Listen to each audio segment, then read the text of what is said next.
Itabi, criado sentado em porteira.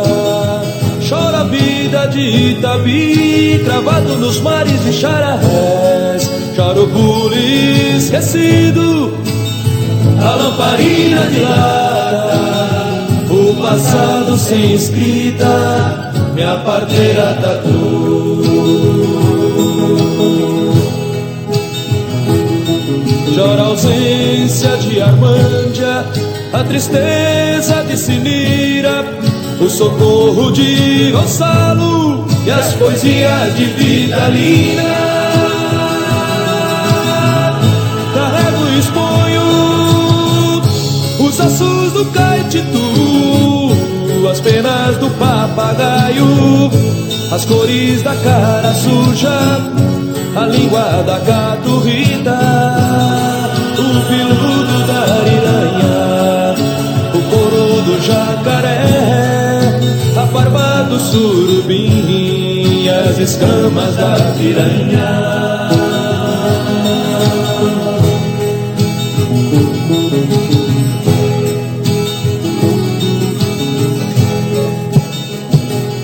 Choro a vida de Itabi, criado sentada em porteira. Choro a vida de Itabi, cravado nos mares e chararrés. Choro o bule esquecido, a lamparina de lata, o passado sem escrita, minha parteira tatu.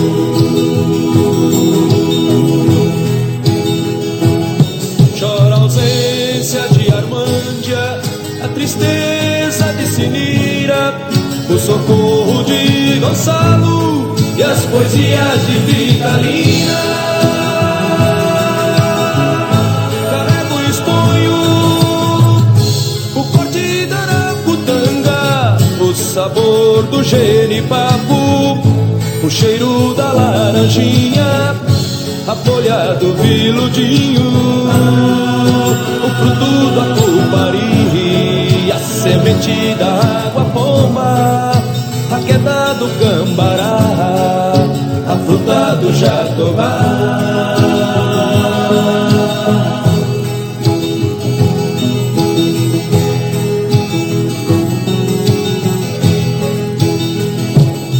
Chora a ausência de Armândia, a tristeza de Sinira, o socorro de Gonçalo e as poesias de Vitalina.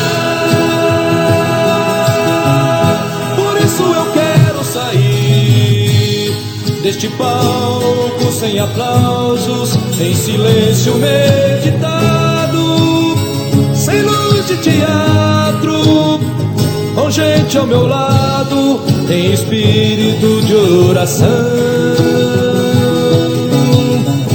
Por isso eu quero sair deste palco sem aplausos, em silêncio meditado, sem luz de teatro, com gente a meu lado, em espírito de oração.